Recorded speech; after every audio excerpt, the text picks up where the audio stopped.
Saya Rania Alwani binti Muhammad Fahmi. Saya Nur Zahia Takifah binti Hairul Nizal. Saya Sofia Zahra binti Zamri. Saya Zahra Nur Aisyah binti Muhammad Arif.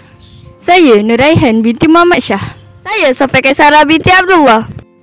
Selamat datang ke projek Cili Lestari dari Sekolah untuk Alam Semesta. Jom kita dengar pengalaman dari rakan-rakan kita. Jom! Kenapa kita buat projek Cili Lestari ni? Kami nak belajar pertanian lestari untuk hasilkan makanan sihat dan jaga bumi tanpa bahan kimia berbahaya. Projek ini ada apa-apa kaitan dengan SDG ke? Ya, SDG 2, kita hasilkan makanan segar. SDG 3, cili baik untuk kesihatan. SDG 12, guna baju kompos.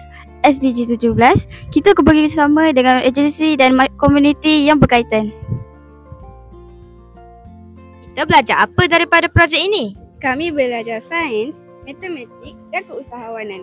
Contohnya, kira hasil jualan cili, buat bajet dan buat poster infografi.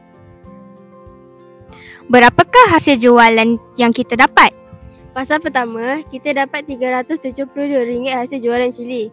Pendapatan ini penting untuk ajar kami asas keseluruhan sejak sekolah rendah. Apakah pengalaman paling menarik dalam projek ini? Kami dapat pengalaman hands-on, belajar tentang pertanian lestari, jaga alam sekitar dan hasilkan inovasi hijau. Projek cili ini Bukan sekadar menanam, tapi membina masa depan dari sekolah untuk alam semesta.